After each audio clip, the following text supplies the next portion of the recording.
Hello and welcome my dear students and parents. आज की इस क्लास में हम लोग क्लास 7 का पेपर डिस्कस करने वाले हैं। साइंस ओलंपियाड का ये पेपर है, एनएसओ हम इसको बोलते हैं। एंड कौन कंडक्ट करवा रहा है? एसओएफ इसको कंडक्ट करवा रहा है। एसओएफ क्या है? एक प्राइवेट ऑर्गेनाइजेशनल बॉडी है जो कि ओलंपियाड कंडक्ट करवाती है डिफरेंट सब्जेक्ट्स के लिए। चलिए समझते हैं। बिल्कुल लेटेस्ट हमने यहाँ पे ऑफिशियल वेबसाइट से ये पेपर लिया है 2024-25 का क्लास 7 के लिए साइंस का पेपर हम यहाँ पे डिस्कस कर रहे हैं। एक बार पेपर पैटर्न समझ लेते हैं बच्चों। नंबर ऑफ क्वेश्चंस जो आते हैं हमारे वो 50 आते हैं। टाइम की अगर हम बात करें तो आपके लिए 1 आवर रहेगा यहाँ पे। देन मार्क्स की अगर हम बात करें बच्चों तो ये आपका 60 मार्क्स का पेपर होगा। कैसे कैसे डिवाइड होता है? इसमें 3 सेक्शन में आपका पेपर आता है। एलआर से आपके 10 क्वेश्चंस आते हैं। देन उसके बाद साइंस से आपके 35 क्वेश्चंस आते हैं।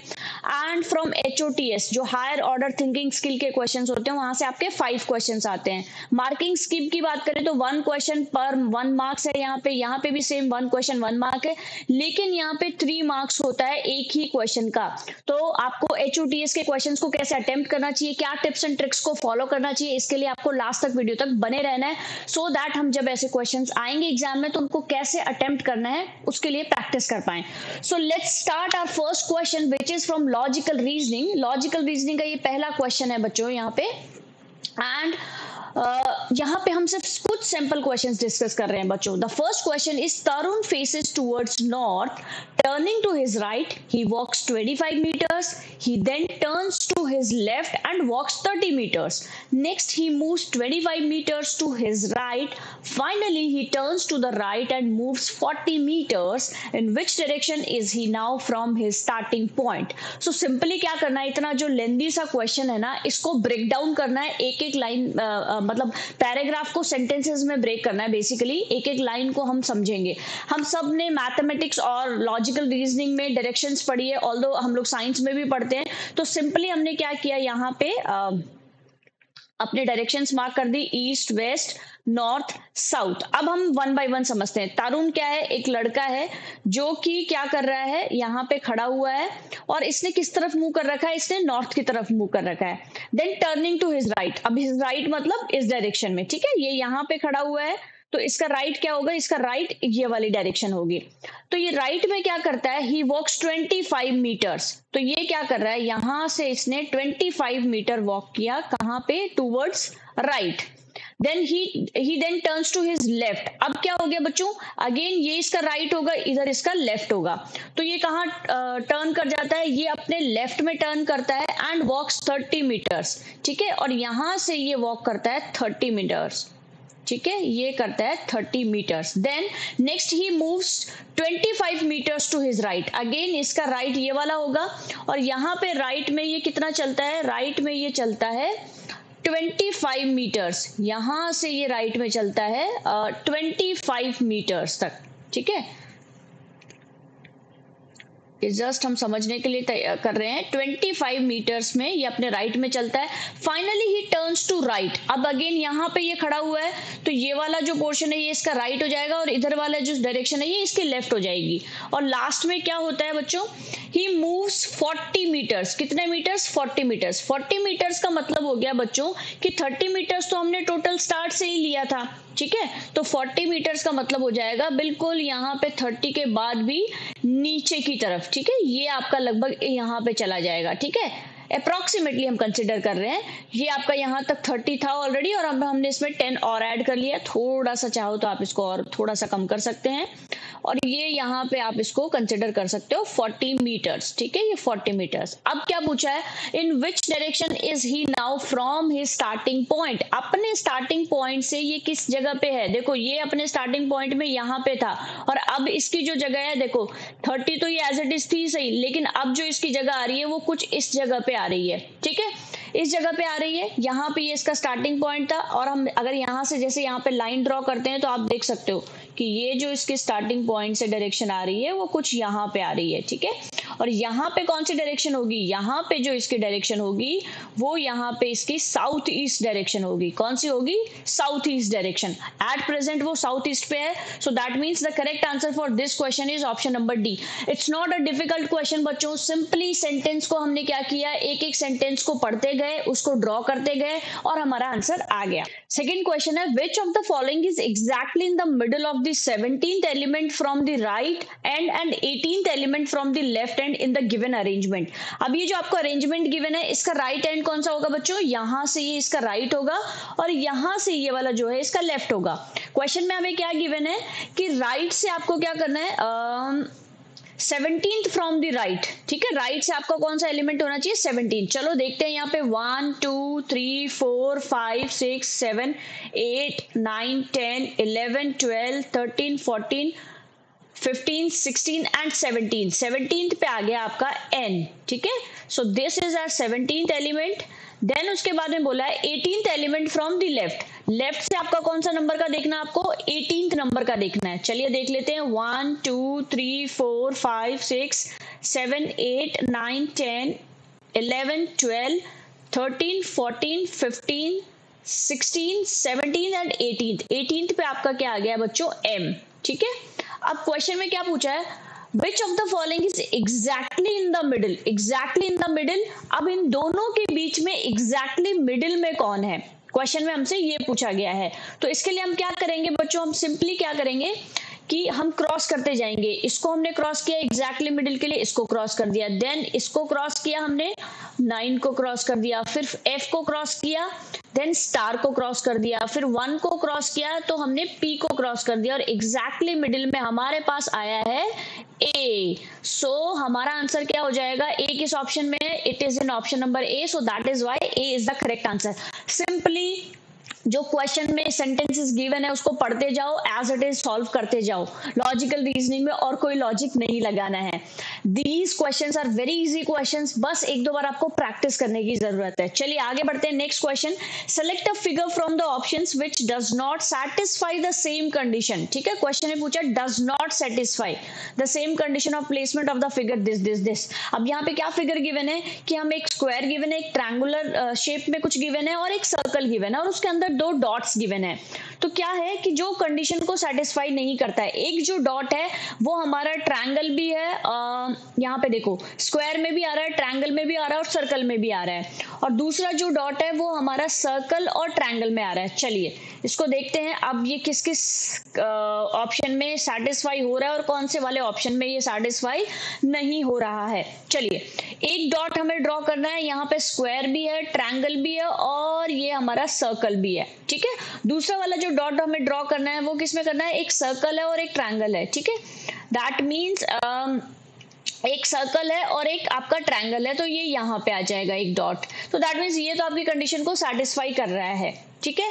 नेक्स्ट हम यहाँ पे देखते हैं कि अगेन आपका सर्कल भी है, ट्रायंगल भी है और स्क्वायर भी है, एक डॉट यहाँ पे आ जाएगा और जो नेक्स्ट वाला डॉट आएगा वो किसमें, आपका सर्कल और ट्रायंगल, सर्कल और ट्रायंगल, सर्कल और ट्रायंगल आपका यहाँ पे कहीं पे भी आ सकता है ये, ठीक है, क्योंकि यहाँ पे सर्कल और ट्रायंगल के बीच में आ रहा है, तो दैट मीन्स ये भी आपकी कंडीशन सेटिस्फाई हो रही है। यहाँ पे देखते हैं तीनों किस जगह पे है, ये स्क्वायर हो गया, ये सर्कल हो गया, ये ट्रायंगल हो गया, एक पॉइंट यहाँ पे आ जाएगा, दूसरा क्या है सर्कल और ट्रायंगल, सर्कल और ट्रायंगल, दैट मीन्स एक पॉइंट आपका कुछ यहाँ पे आ जाएगा, ये भी आपकी कंडीशन को सेटिस्फाई कर रहा है। लेकिन बच्चों यहाँ पे देखो, यहाँ पे क्या है, ये सर्कल हो गया, ये स्क्वायर हो गया, ये ट्रायंगल हो गया, एक पॉइंट तो यहाँ पे ये सेटिस्फाई हो रहा है, लेकिन दूसरा पॉइंट कहीं पे भी सेटिस्फाई नहीं हो रहा है जहां पर सर्कल और ट्रायंगल आ रहा है, जहां पर कि सर्कल आपका और ट्रायंगल आ रहा है, सर्कल और ट्रायंगल जैसी सिचुएशन कहीं पर भी नहीं बन रही है। देखो ये सर्कल और ये स्क्वायर, फिर अगेन यहाँ पे ये ट्रायंगल और ये स्क्वायर, फिर अगेन यहाँ पे तो कुछ है ही नहीं, यहाँ पे तो सॉरी स्क्वायर और आपका सर्कल है, सर्कल और ट्रायंगल जैसी सिचुएशन नहीं बन रही है, तो ये it is not satisfying the given situation, so that is why this is the correct answer for this question. So let's move to the second section which is science, और ये बहुत ही इंटरेस्टिंग होने वाला है बच्चों, सो बहुत ध्यान से सारे क्वेश्चंस को सुनना है। X is present in the stomach, stomach में एक एक्स कुछ प्रेजेंट है, ठीक है। Then however presence of excess of it causes indigestion, हो जाता ना कई बार गड़बड़ हो रही है पेट में, which requires the intake of milk of magnesia. अब ये मिल्क ऑफ मैग्नीशिया क्या है ये भी हम डिस्कस करते हैं। To undo the effect of X of magnesia, to undo the effect of X, ये डबल बार कॉपी हो गया, व्हाट इज एक्स, तो ये एक्स क्या है। सिंपली समझो बच्चों, पेट के अंदर क्या होता है आपका HCl, ठीक है, जो कि एसिड होता है, हम सबको पता है, और ज्यादा हो जाए, एक्सेस हो जाए उस एक्स की, तो दैट मींस एसिडिटी हो जाती है। तो उस केस में हमें क्या लेना पड़ता है, कुछ ना कुछ बेस खाना पड़ता है, और वही बेस है आपका मिल्क ऑफ मैग्नीशिया। ये क्या है, आपका बेस है जो कि उस एसिड के इफेक्ट को क्या कर देता है, न्यूट्रलाइज कर देता है, ठीक है। तो आपके पेट में तो HCl है, और HCl के इफेक्ट को कौन न्यूट्रलाइज करता है, मिल्क ऑफ मैग्नीशिया। बाकी के ऑप्शंस क्या है वो भी समझ लेते हैं। देखिए H2SO4 क्या होता है, आपका सल्फ्यूरिक एसिड होता है। लैब में बहुत ही ज्यादा खतरनाक केमिकल है ये, कभी भी इससे आपको कोई एक्सपेरिमेंट नहीं करना है विदाउट एनी सुपरविजन ऑफ जो भी आपके लैब में असिस्टेंट होते हैं, सर होते हैं, मैम होते हैं। तो ये जो सल्फ्यूरिक एसिड है बहुत भयानक है, पेट में तो हो ही नहीं सकता, वरना हमारा सब कुछ जल जाएगा अंदर से। दूसरा आपका आता है NaOH, ठीक है, सोडियम हाइड्रोक्साइड। सोडियम हाइड्रोक्साइड कहाँ यूज करते हैं हम लोग, सोडियम हाइड्रोक्साइड कमेंट सेक्शन में मुझे बताना है। लास्ट है पोटेशियम हाइड्रोक्साइड। पोटेशियम हाइड्रोक्साइड हम लोग, ये भी एक स्ट्रॉन्ग बेस होता है बच्चों, ठीक है, जो कि हम लोग क्लीनिंग एजेंट वगैरह में यूज करते हैं। सो ये बात हो गई आपके फर्स्ट ऑप्शन की, ये बात हो गई आपके सेकंड ऑप्शन की, ये हो गया आपका third option, and this is the fourth option. एक आंसर आपको चैट बॉक्स में मुझे बताना है। सो क्लियर है सारे बच्चों को, बहुत डिफिकल्ट नहीं है। गैस्ट्रिक जूसेस सबको पता है पेट में, और वहीं पे आपका HCl होता है, हाइड्रोक्लोरिक एसिड, जो कि आपके डाइजेशन में हेल्प करता है। Next question, the given diagram shows blood circulation pathway in the heart, which of the following correctly shows the relative amount of oxygen and carbon dioxide eight PQRS। आपने पढ़ा है ना, आपके क्लास 7 में chapter है जिसमें एनिमल्स और plants के सर्कुलेशन के बारे में हमने पढ़ा है। अब ये हमारे हार्ट का यहाँ पे एग्जैक्टली हमें पिक्चर गिवन है, यहाँ पे बताना है कि मोर CO2 कहाँ पे है और मोर O2 कहाँ पे है। तो सिंपल इस बात को समझते हैं बच्चों। अगर आप सोचिए आपके बॉडी के अंदर, आपको सबको पता है, एक तो आपका ऑक्सीजनेटेड ब्लड होता है, एक डीऑक्सीजनेटेड ब्लड होता है। मतलब एक ब्लड वो होता है जिसमें ऑक्सीजन होती है, और एक ब्लड वो होता है जिसमें ऑक्सीजन नहीं होती है। अगर ये मिक्स हो जाएंगे तो क्या होगा, गड़बड़ हो जाएगी पूरी बॉडी के अंदर, ठीक है, आपके प्रॉपर फंक्शन नहीं हो पाएंगे। तो इसके लिए गॉड ने ना एक बहुत अच्छी हमारे अंदर मशीन लगा रखी है, हार्ट नाम की मशीन, जो क्या करती है, ऑक्सीजनेटेड ब्लड को अलग रखती है और डीऑक्सीजनेटेड ब्लड को अलग रखती है। और करती क्या है ये देखिए, यहाँ पे समझिए, यहाँ पे हमारी बॉडी के अंदर, पूरी बॉडी के अंदर ब्लड है, और उस ब्लड के थ्रू ही हमारे जो बॉडी के डिफरेंट सेल्स है वहां पे आपका ऑक्सीजन भी पहुंचता है, वहीं पे आपके खाना जो आप खाते हो ना, उसके न्यूट्रिएंट्स ब्लड में मिक्स होके वही आपकी सारी बॉडी के सेल्स तक पहुंचते हैं, सो दैट आपकी बॉडी की प्रॉपर ग्रोथ एंड डेवलपमेंट हो पाए। यहाँ पे आप समझिए, यहाँ पे मान लीजिए कि आपके क्या है, लंग्स है, ठीक है। अब इन लंग्स पे क्या हो रहा है, यहाँ से, ठीक है, हम क्या करेंगे, डीऑक्सीजनेटेड ब्लड के लिए मैंने ये लिख दिया कि ये डीऑक्सीजनेटेड ब्लड जो है वो यहाँ से एंटर हो रहा है, ठीक है, और एंटर होके वो यहाँ से क्यू से निकल के, 4 चैम्बर्स होते हैं, कभी हम नेक्स्ट आने वाले वीडियोस में कभी अच्छे से पूरा हार्ट की डिटेल पढ़ेंगे। एंड यहाँ से वो एंटर हो रहा है, और यहाँ से वो निकल के कहाँ पे जा रहा है बच्चों, वो लंग्स के पास जा रहा है। लंग्स क्या कर रहे हैं, लंग्स हमने क्या किया, इनहेल किया, ऑक्सीजन को इनहेल किया। अब लंग्स क्या करेंगे, ये जो आपने ऑक्सीजन ली उसको क्या करेंगे, मिक्स करेंगे उस ब्लड के साथ, और ब्लड के साथ मिक्स करके वो क्या करेंगे, वो आपको यहाँ पे S के थ्रू आपकी बॉडी के अंदर एंटर करवा देंगे, और फिर वो कहाँ से निकल जाएगा, वो R के थ्रू निकल के वो पूरी बॉडी के अंदर आपके सर्कुलेट हो जाएगा, पूरी बॉडी के अंदर, ठीक है। तो ऐसे होता है कि डीऑक्सीजनेटेड ब्लड लंग्स के पास गया, लंग्स ने उनको ऑक्सीजन दी, और वो फिर सारा ब्लड वापस से हार्ट के पास गया, और वापस हार्ट उसको क्या करता है, पंप करता है पूरी बॉडी के अंदर, क्योंकि एक पंपिंग मशीन है आपकी हार्ट, ठीक है। वो क्या करता है, पूरी बॉडी के अंदर पंप कर देता है, सो दैट आपके जितने भी जैसे ये मेरे हैंड्स मूव कर रहे हैं ना, क्यों कर पा रहे हैं, क्योंकि इनके पास ऑक्सीजन पहुंच पा रहा है, ठीक है। तो वो कौन पहुंचा रहा है, वो आपका हार्ट पहुंचा रहा है, ठीक है। कैसे पहुंचा रहा है, क्लियर हो गया। सो दैट मींस P और Q जो है इनके पास में तो क्या है, डीऑक्सीजनेटेड, हम बोल रहे हैं ना डीऑक्सीजनेटेड ब्लड, मतलब मोर CO2 हो गया, ठीक है। ऑक्सीजन तो है ही नहीं, लेकिन ऑक्सीजन किसके पास में होगा, R और S के पास में, ठीक है, R और S के पास में। सो that is why D is the correct answer for this question. Clear हो गया है, बहुत इजी है, हार्ट के फंक्शन को हमने समझा है कि डीऑक्सीजनेटेड ब्लड आपकी क्या होता है, हार्ट के अंदर जाता है, फिर वो क्या करता है, वापस से उस डीऑक्सीजनेटेड को लंग्स के पास पहुंचाता है, लंग्स वापस से उसमें ऑक्सीजन फिल करता है, और वापस से आपके हार्ट में पहुंचा देता है, और फिर वो हार्ट पंप करके पूरी बॉडी के अंदर इसको सर्कुलेट कर देता है। चलिए आगे बढ़ते हैं, समझते हैं next question. Some blobs of wax are placed on a silver rings. ठीक है, ब्लॉब्स का मतलब होता है बच्चों बूंदे। आप मान लो थोड़ी सी कि जैसे वैक्स की कुछ बूंदे हैं, वो यहाँ पे सिल्वर रिंग्स पे रखी है as shown in the diagram. If the ring is heated at X, यहाँ पे अगर इसको हीट दी जाती है तो क्या होगा। Then choose the correct option regarding the melting of wax, कि जो ये वैक्स के यहाँ पे ब्लॉब्स रखे हैं उनके ऊपर क्या इफेक्ट होगा। ओनली ब्लॉब आर मेल्ट, नहीं भाई, सिल्वर है तो धीरे धीरे मेटल है, मेटल में हीट क्या होती है, गुड कंडक्टर होते हैं मेटल। ठीक है, मेटल्स आपके क्या होते हैं, हीट के गुड कंडक्टर्स होते हैं। तो डेफिनेटली यहाँ पे अगर आपकी हीट गई है तो फिर वो क्या होगी, धीरे धीरे आपकी आगे भी ट्रांसफर होगी। तो ये तो ऑप्शन नहीं हो सकता है क्योंकि हमसे पूछा है correct option. Blobs R S Q melt together, R S Q कैसे एक साथ कैसे होगा, पहले तो पास वाली चीज मेल्ट होगी ना, देन उसके बाद आगे ट्रांसफर होगा। तो ये भी हमारा करेक्ट आंसर नहीं हो सकता है। देन है melting of blobs occur in order R Q S P, R का मतलब पहले नंबर पे ये होगा बिल्कुल। फिर उसके बाद इसके पास में सबसे ज्यादा कौन है, क्यू है, तो दूसरे नंबर पे ये होगा। देन उसके बाद में कौन आता है, ये एस आता है। डिस्टेंस आप देखो बच्चों, इसके डिस्टेंस इसके कंपैरेटिवली थोड़ी कम है। देन पी तो और भी ज्यादा हो गया ना, चाहे आप इधर से लो चाहे आप इधर से लो, तो सबसे लास्ट में मेल्ट कौन होगा, चौथे नंबर पे पी होगा। सो this is the correct answer for this question. P Q R S blobs melt together, एक साथ सारे मेल्ट नहीं होंगे। पहले जो पास में है वो वैक्स वाला पार्ट मेल्ट होगा, देन उसके बाद में जैसे जैसे आपकी रिंग और ज्यादा हीट अप होती चली जाएगी, जो जो उसके पास पास में आते जाएंगे वो मेल्ट होते चले जाएंगे। Next question, which one of the following is true for all chemical reactions. आपको ऐसा बताना है ऑप्शन जो कि सभी केमिकल रिएक्शंस के लिए करेक्ट है। There is a change in volume, yes change in volume होता है केमिकल रिएक्शंस में, बट ऐसा कोई जरूरी नहीं है कि सब में ही हो।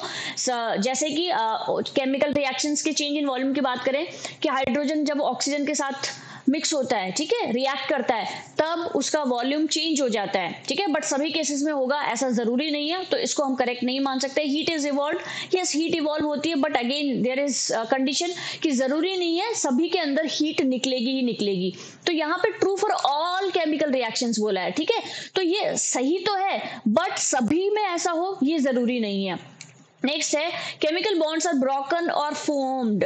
केमिकल बॉन्ड्स, यस ये बिल्कुल करेक्ट आंसर है बच्चों, क्योंकि केमिकल बॉन्ड्स तो अगर आपका केमिकल रिएक्शन हो रही है तो डेफिनेटली वो बॉन्ड जो है आपका ब्रोक होगा और कुछ ना कुछ नया बनेगा। So this is true for all the conditions, all the chemical reactions. There is a change in mass, नहीं मास में तो कोई चेंज होता ही नहीं है ना बच्चों, क्योंकि लॉ ऑफ कंजर्वेशन का हम सबने फिजिक्स में पढ़ा है कि उसका जो हम ये बोलेंगे कि जो पहले मास था वो सेम कंजर्व रहता है, बस उसका फॉर्म बदल सकता है बट मास हमेशा कंजर्व रहता है। So that is why C is यहाँ पे चेंज बोला है, ठीक है, चेंज नहीं होता है। तो that is why the correct answer for this question is option number C. Next question, when a person breathes in what happens to the diaphragm and the rib cage. समझिए इसको, जब हम ब्रीथ करते हैं, एक बार आपको लेना है ब्रीथ ऐसे, तो उस केस में आप समझो आपके जो रिब्स है वो क्या हो रहे हैं, आप उनके अंदर जैसे आप मान के चलो बलून है, बलून के अंदर आपने क्या किया, एयर को फिल कर दिया है। ठीक है, एयर फिल कर दिया है, देखिए कुछ ऐसा होता है यहाँ पे, ये यहाँ से एयर आपकी क्या हो गई, अंदर चली गई, और अंदर जाते ही आप ऐसा फील भी करके देखो इसको, जब हमने इसको एयर को इनहेल किया तो यहाँ पे आपके लंग्स क्या हो गए, थोड़े से बाहर की तरफ, उनमें एयर फिल हो गई है, जैसे बलून के अंदर एयर फिल हो जाती है तो वो थोड़े से बाहर की तरफ निकलते हैं। ठीक है, वो बाहर की तरफ निकलते हैं और उसके साथ में क्या होता है, थोड़ा ऊपर की तरफ भी आते हैं। देन उसके बाद में आपका जो डायफ्राम है, वो डायफ्राम यहाँ पे देखो बच्चों थोड़ा सा फ्लैट हो गया है, यहाँ पे आप देख सकते हो ये फ्लैट हो गया है। सेकेंड कंडीशन में जब आप ब्रीथ आउट करते हो तो उस केस में यहाँ पे ये कर्व ज्यादा हो रहा है। ठीक है, जैसे आप अब ब्रीथ आउट करो, जैसे आपने किया तो यहाँ पे आपका डायफ्राम थोड़ा सा कर्व हो जाता है, और आपके जो रिब केज है, सॉरी रिब्स हैं, वो रिब्स क्या हो रहा है, रिब केज के अंदर यहाँ पे जो एयर है वो बाहर निकल रही है, और बाहर निकल रही है दैट मीन जब बलून से एयर बाहर निकलती है तो उस केस में क्या होता है, उस केस में क्या होता है, वो आउटवर्ड की जगह इनवर्ड मूव करेंगे। ठीक है, तो यहाँ पे जो करेक्ट आंसर होगा इस क्वेश्चन का, it is option number B. आपका जो डायफ्राम है वो फ्लैटन हो जाता है, यहाँ पे आप देखिए ये फ्लैट हो गया है। ठीक है, यहाँ पे आपका ये जो फ्लैटन है डायफ्राम, देन उसके बाद में मूव्स आउटवर्ड, आउटवर्ड बलून के अंदर हवा भरेंगे तो वो बाहर की तरफ ही आएंगे और ऊपर की तरफ आएंगे, ठीक है। और आप ये सिंपली प्रैक्टिस करके भी देख सकते हो, आउटवर्ड बाहर की तरफ जा रहे हैं एंड अपवर्ड थोड़ा सा ऊपर भी आ रहे हैं और उसके अंदर हवा भर रही है तो वो इन्फ्लेट भी हो रहे हैं। आई होप ये क्वेश्चन क्लियर हो गया होगा। नेक्स्ट क्वेश्चन की तरफ हम बढ़ते हैं and these questions are from achiever section, HOTS, जिसकी हमने बात की थी। एक क्वेश्चन के 3 मार्क्स है। अब तक हम जो क्वेश्चंस कर रहे थे पर क्वेश्चन 1 मार्क है। क्वेश्चन क्या, a point object P moves towards a concave mirror. ये हमारे पास जो दिया हुआ है ये कॉनकेव मिरर दिया हुआ है, ठीक है बच्चों, sorry convex mirror, I am so sorry, convex mirror दिया हुआ है, कॉन्वेक्स मिरर, ठीक है। और कॉन्वेक्स मिरर की जो प्रॉपर्टीज होती है वो थोड़ी बहुत सिमिलर होती है किसके, कॉनकेव लेंस के, ठीक है, कॉनकेव लेंस के। सो क्वेश्चन में क्या पूछा है, विद कांस्टेंट स्पीड v, ठीक है, p जो है ये यहाँ पे मूव कर रहा है, किससे, v स्पीड से मूव कर रहा है अलोंग इट्स ऑप्टिकल एक्सिस, ये आपकी ऑप्टिकल एक्सिस है। The speed of the image, image की स्पीड क्या होगी। पहले हम इसका एक बेसिक सा फंडा समझ लेते हैं बच्चों कि लेट्स से ये देखिए आपका ये जो यहाँ पे दिया हुआ है ये हमने कॉन्वेक्स मिरर की बात कर रहे हैं हम यहाँ पे, ठीक है, कॉन्वेक्स मिरर की। सिंपली क्या है, ये आपका कॉन्वेक्स मिरर है, ये स्फेरिकल मिरर है। इस स्फेरिकल मिरर में से हमने एक छोटा सा बस पार्ट लिया है, ठीक है, और ये पार्ट आपका ये वाला है। ये P क्या है, यहाँ पे पोल है, F क्या है, यहाँ पे फोकस है and C is indicating centre of curvature, ठीक है। तो जब हम इसका रे डायग्राम बनाते हैं तो यहाँ पे सिर्फ 2 ही कंडीशन होती है कि ऑब्जेक्ट अगर आपका इनफाइनाइट पे है तो आपका जो इमेज बनेगी वो बिहाइंड द मिरर बनेगी, ठीक है। बिहाइंड द मिरर कहाँ पे बनेगी, फोकस पे बनेगी। वो कहाँ पे बनने वाली है, फोकस पे बनेगी। इमेज की प्रॉपर्टी क्या है, वर्चुअल होगी, इरेक्ट होगी और हाईली डिमिनिश्ड, मतलब पॉइंट साइज, छोटी सी आपकी इमेज बनेगी। सेकंड कंडीशन क्या है, एट अ फाइनाइट डिस्टेंस, कि यहाँ पे आपकी मिरर से कुछ पर्टिकुलर डिस्टेंस पे अगर आपका ऑब्जेक्ट है तो आपकी जो इमेज बनेगी between pole and focus, between pole and focus, pole और फोकस के बीच में आपकी इमेज कहीं ना कहीं बीच में बनने वाली है। एंड कैसी होगी, वर्चुअल, इरेक्ट एंड डिमिनिश्ड, छोटी होगी कंपैरेटिवली। देखो यहाँ पे आपके ऑब्जेक्ट की साइज बड़ी है, इमेज की साइज कंपैरेटिवली थोड़ी छोटी है। ये तो बात हो गई प्रॉपर्टीज की, ठीक है। अगर आप इसके बारे में डिटेल में रे डायग्राम के बारे में समझना चाहते हैं तो मुझे कमेंट सेक्शन में जरूर कमेंट करें, हम आने वाले वीडियोस में उसको कवर करेंगे। अब क्वेश्चन में आपसे क्या पूछा है कि यहाँ पे ये जो P है, ठीक है, यहाँ पे ये जो AB है, ये V की स्पीड से यहाँ पे कॉन्वेक्स मिरर की तरफ जा रही है। तो इसकी जो इमेज की, आपकी जो इमेज बनेगी बच्चों, वो इमेज की स्पीड क्या होगी, हमसे क्वेश्चन में ये पूछा है। तो इमेज की जो स्पीड है वो V के कंपैरेटिवली थोड़ी सी कम होगी, ठीक है। इसके बहुत सारे रीजन होते हैं, वो हम लोग जब डिटेल में क्लास में पढ़ेंगे तब हम डिस्कस करेंगे। वहीं पे अगर हम प्लेन मिरर की बात करते हैं तो प्लेन मिरर के अंदर आपकी जो V स्पीड से अगर आपकी लेट्स से ऑब्जेक्ट ट्रैवल कर रहा है तो यहाँ पे मिरर में इसकी जो स्पीड हो जाती है वो 2v हो जाती है, ठीक है। इन सब के डिफरेंट रीजंस हैं, वो सब हम डिटेल में डिस्कस करेंगे। So the correct answer for this question is option number A, is always less than v, v से हमेशा कम होगी। ये ऑब्जेक्ट की साइज पे, इसकी पोजीशन पे, इन सब चीजों पे डिपेंड करती है कि जैसे जैसे मान लो कि ये इधर जाती है तो वैसे वैसे आपका जो इमेज है उसकी कंपैरेटिवली पॉइंट साइज से थोड़ी सी साइज बढ़ती चली जाती है और अकॉर्डिंगली उसकी स्पीड पर भी इफेक्ट पड़ता है। तो क्या होगा, is always less than V। चलिए नेक्स्ट क्वेश्चन की तरफ हम बढ़ते हैं and it is the last question of this video. Study the given flow chart and select the option that correctly identify x, y and z।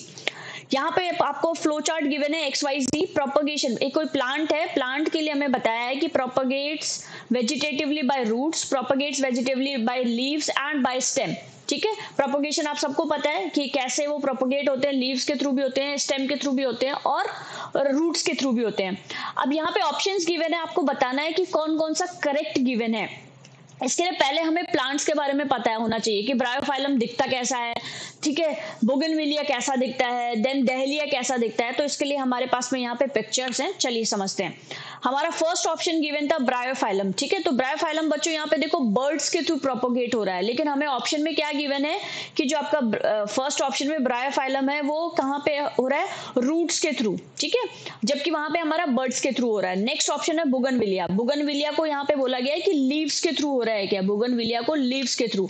अब यहाँ पे देखो बोगनविलिया जो है वो आपने देखा है ना, बहुत ही सुंदर पिंक कलर के और इन सब के ऐसे पूरे घर पे सुंदर सुंदर फ्लावर्स लगे हुए होते हैं, लेकिन वो लगते कैसे हैं, वो कटिंग होती है, उनकी स्टेम की कटिंग होती है एंड देन उसके बाद में उस प्लांट को प्रोपोगेट किया जाता है, मतलब उस प्लांट को ग्रो करवाया जाता है। तो स्टेम से वो क्या होता है, उसका प्रोपोगेशन होता है, ठीक है। तो यहाँ पे लीव्स के थ्रू बताया गया, दैट मीन्स ये ऑप्शन तो हमारा हो नहीं सकता है। देन उसके बाद में कैरेट को बोला है कि आपका स्टेम से प्रोपोगेट हो रहा है, ठीक है, स्टेम से वो हो रही है, जो आपकी कैरेट है, ठीक है। तो कैरेट को आप देख सकते हो बच्चों, यहाँ पे रूट्स में से ही बर्ड्स निकलते हैं और बर्ड्स के थ्रू ही आगे आपका प्रोपोगेट होती है। तो दैट मीन्स ये ऑप्शन तो आपका कैसे भी नहीं हो सकता, ये ऑप्शन को तो क्रॉस कर देते हैं। नेक्स्ट सेकेंड ऑप्शन है हमारा डहेलिया, बिगोनिया एंड पोटैटो। चलिए समझते हैं बच्चों इसको। डहेलिया दिखने में कैसा होता है, देखिए डहेलिया यहाँ पे है और यहाँ पे जो प्रोपोगेशन हो रहा है वो रूट्स के थ्रू हो रहा है, ठीक है। यहाँ पे आप देख सकते हो, गूगल करके भी ये सारी इमेजेस आप देख सकते हो बच्चों। तो दैट मीन्स ये करेक्ट है, डहेलिया जो है आपका रूट्स के थ्रू हो रहा है, ठीक है। बिगोनिया आपका दिखने में कैसा है, देखिए यहाँ पे बिगोनिया जो हो रहा है वो लीव्स के थ्रू हो रहा है, ठीक है। ये आपने प्लांट देखा भी होगा, लीव्स के थ्रू यहाँ पे प्रोपोगेशन हो रहा है और हमें ऑप्शन में भी यही गिवन है कि इसका जो प्रोपोगेशन हो रहा है वो लीव्स के थ्रू हो रहा है। पोटैटो आप सभी को पता है स्टेम के थ्रू ही होता है, फिर भी यहाँ पे हम देख लेते हैं पोटैटो। ये देखिए मॉडिफाइड स्टेम, सबको पता है ना पोटैटो क्या है, ये मॉडिफाइड स्टेम और इसके थ्रू ही इसका प्रोपोगेशन होता है। दैट मीन्स बी ऑप्शन जो है वो आपका करेक्ट आंसर है। बट हम बाकी के सारे ऑप्शंस भी चेक कर लेते हैं। बिगोनिया आपका सी ऑप्शन यहाँ पे देख लिए, बिगोनिया हम ऑलरेडी देख चुके हैं, वो आपका लीव्स के थ्रू होता है, ठीक है। सॉरी, हाँ लीव्स के थ्रू होता है, लेकिन यहाँ पे हमने देखा बिगोनिया किसके थ्रू हो रहा है, लीव्स के थ्रू हो रहा है, लेकिन यहाँ पे किस में ऑप्शन में गिवन है, रूट्स में गिवन है, तो ये तो हो नहीं सकता है। सिमिलरली जिंजर लीव्स के थ्रू नहीं होती, आप सबको पता है। जिंजर जो है वो आपकी स्टेम, अंडरग्राउंड स्टेम ही मानी जाती है, तो यहाँ पे लीव्स में गिवन है, तो दैट मीन्स ये भी आपका ऑप्शन में नहीं हो सकता है। देन आपका एस्परेगस है, देन ये आपका स्टेम के थ्रू हो रहा है। नेक्स्ट जो प्लांट है आपका स्टेम के थ्रू, ठीक है, ये स्टेम के थ्रू हो रहा है, ये देख सकते हो आप यहाँ पे, ठीक है। लेकिन ये क्या है, ये आपके बाकी के दो ऑप्शंस गलत है, इसलिए ये ऑप्शन आपका इनकरेक्ट हो गया। लास्ट है ब्रायोफाइलम, आपका जो है वो रूट्स के थ्रू हो रहा है क्या, नहीं, फर्स्ट ऑप्शन में हमने बता दिया था ये रूट्स के थ्रू नहीं हो रहा है। स्ट्रॉबेरी आपका लीव्स के थ्रू हो रहा है क्या, जी नहीं, स्ट्रॉबेरी आपका क्या होता है, रनर्स के थ्रू होता है। अब रनर्स क्या है, रनर्स क्या है, बेसिकली आपकी एक स्टेम ही है, हॉरिजॉन्टल स्टेम है, ठीक है, that extend from the crown of the plant, plant के क्राउन से, हॉरिजॉन्टल मतलब समझ गए ना, वर्टिकल हॉरिजॉन्टल स्टेम है, तो बेसिकली ये भी स्टेम के थ्रू हो रहा है। और यहाँ पे हमारे पास ऑप्शन में किसके दिया हुआ है, लीव्स के थ्रू दिया हुआ है, दैट मीन्स ये भी आपका ऑप्शन नहीं हो सकता है। So this is also incorrect option. I hope ये बहुत अच्छे से आप लोगों को क्लियर हो गया होगा, पिक्चर देखने के साथ हमें चीजें और ज्यादा अच्छे से क्लियर होती है। सो अगर ये वीडियो आपको बच्चों अच्छा लगा है तो प्लीज चैनल को आप लोग सब्सक्राइब करें एंड अपने किसी फ्रेंड या फैमिली में जो भी आपको लगता है इस क्लास से रिलेटेड है, जो भी ओलंपियाड्स की तैयारी कर रहे हैं या फिर अपनी साइंस को स्ट्रॉन्ग करना चाहते हैं, उनके साथ ये वीडियो जरूर शेयर करें, क्योंकि इससे मुझे लाइफ में बहुत वैल्यू मिलेगी, ये आपके लिए फ्री ऑफ कॉस्ट होगा। So that's it for today. आगे आने वाले वीडियोस आप किस टॉपिक पे देखना चाहते हैं, कोई पर्टिकुलर टॉपिक को आप इजीली समझना चाहते हैं तो मुझे कमेंट सेक्शन में जरूर बताएं। इस वीडियो में नहीं कर सकते, जिस भी वीडियो में आप कमेंट कर सकते हैं वहां पे जाकर के मुझे जरूर बताएं। That's it for today, let's meet in the next video. Till then bye bye, take care and I wish you all the very best for your exams. जो भी आपके हाफ ईयरली एग्जाम है, फाइनल ईयर एग्जाम है, olympiad की exam है, whatever kind of exam, all the very best to all of you.